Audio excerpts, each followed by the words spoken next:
It started on a stormy Tuesday that smelled like diesel and desperation.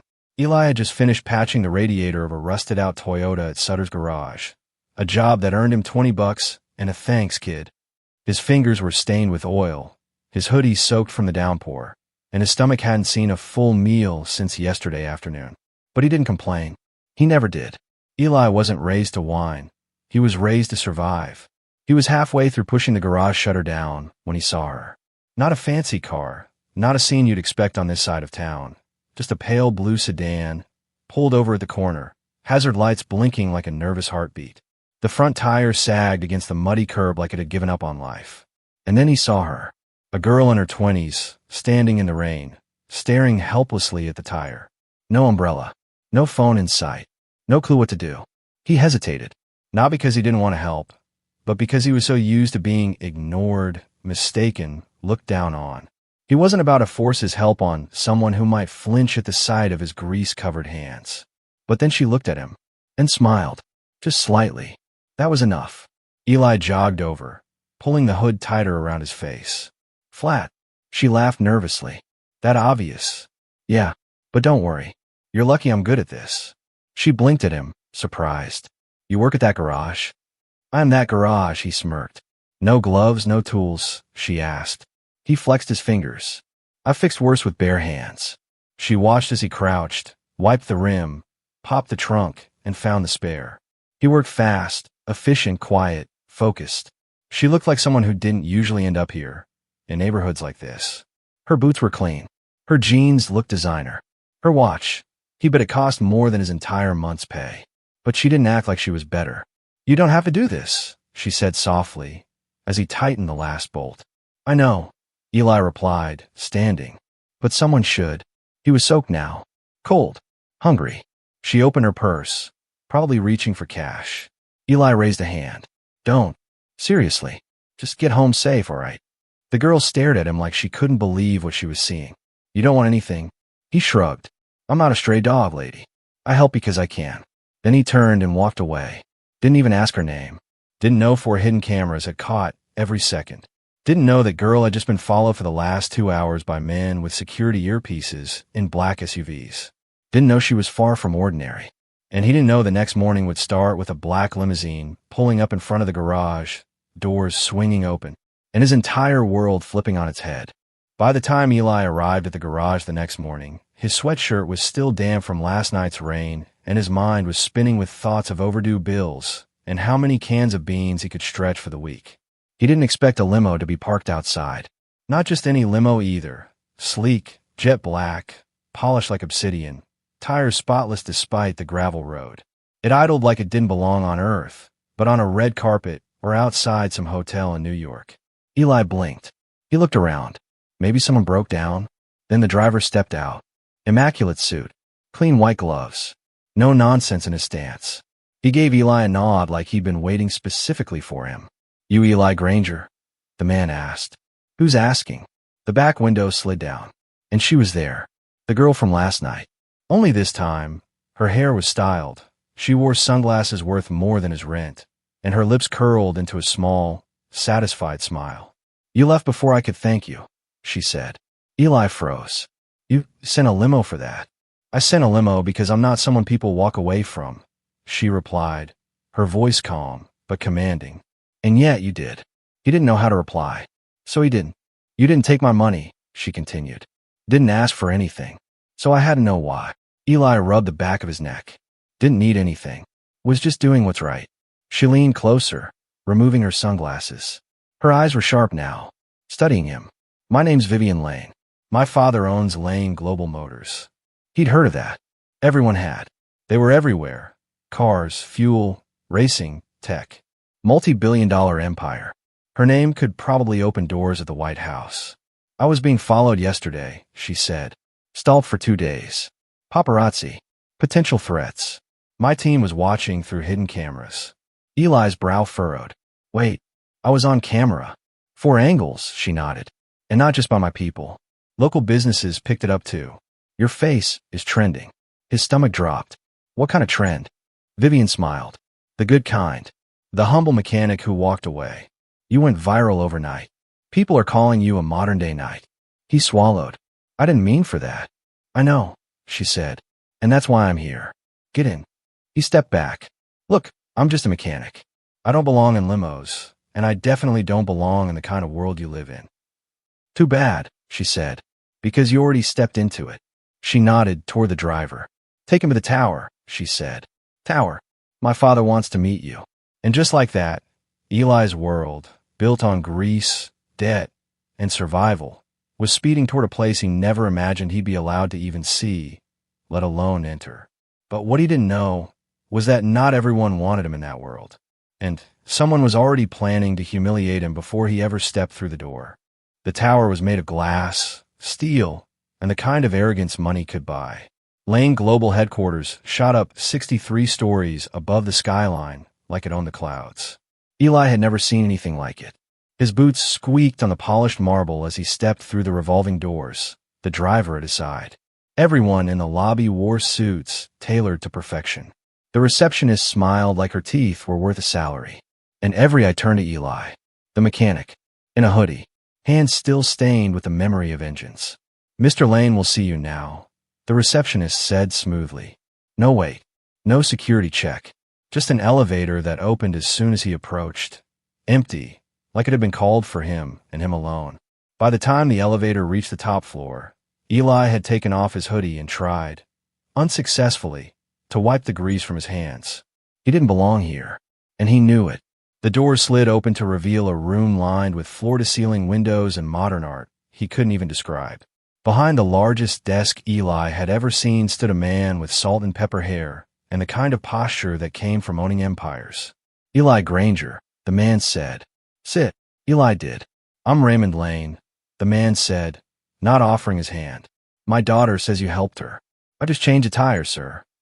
You walked away for money. I wasn't looking for any. Raymond studied him with the stillness of a hawk. People don't do that in this city. They take. You didn't. What? Eli shifted uncomfortably. Because I was raised better than that. Raymond's lips barely moved. I don't believe in coincidences, Eli. So when a broke mechanic ends up trending for saving my daughter, I have two options: celebrate it or question it. Eli met his gaze. And which one are you leaning toward? Raymond leaned back in his chair. That depends. I want to offer you a position, starting immediately. Triple your current pay. Full benefits. You'll run a workshop we're opening in the city. Eli stared. You're serious? You earned it. But know this. Our world eats good men alive. People will come after you. Test your integrity. Not everyone will clap for the mechanic made good. Eli swallowed. Then let me prove I'm the same guy no matter the garage. Raymond nodded once. You start Monday. As Eli turned to leave, a woman in a pencil skirt brushed past him with a look of pure venom in her eyes. Vivian's half-sister, Talia. He didn't know her name yet, but she had seen the same footage and saw only a threat.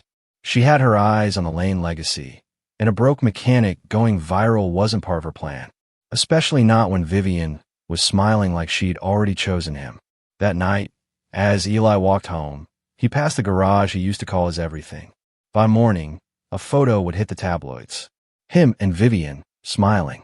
And someone was about to make sure Eli never smiled again. Eli woke up to 173 missed calls. And a trending tab. From Grease to Gold Digger, Lane heiress new hero has a shady past. The headline slammed into his chest like a punch. He scrolled. The article was everywhere. Dozens of blogs, gossip sites, even business tabloids were sharing the same story. That Eli had staged the tire incident for clout, had a criminal record, and was using Vivian Lane for money and status. The photos were grainy. One from years ago, handcuffed beside a rusted car after a wrongful accusation he was later cleared of. Another, him hugging a woman outside a pawn shop. They claimed it was a secret girlfriend, that he was a scam artist, that the real Eli was just waiting to cash in on pity. He nearly threw the phone across the room. He didn't care about fame. He hated attention. All he wanted was a job that didn't kill his back and maybe a little respect. This was character assassination, and he knew exactly who was behind it. Talia Lane. Vivian's half-sister had power, poise, and venom in her veins. Her father always favored Vivian, and now this unknown hero was stealing headlines she believed belonged to her. She didn't want Eli gone. She wanted him publicly destroyed. At the garage, No one would look him in the eye.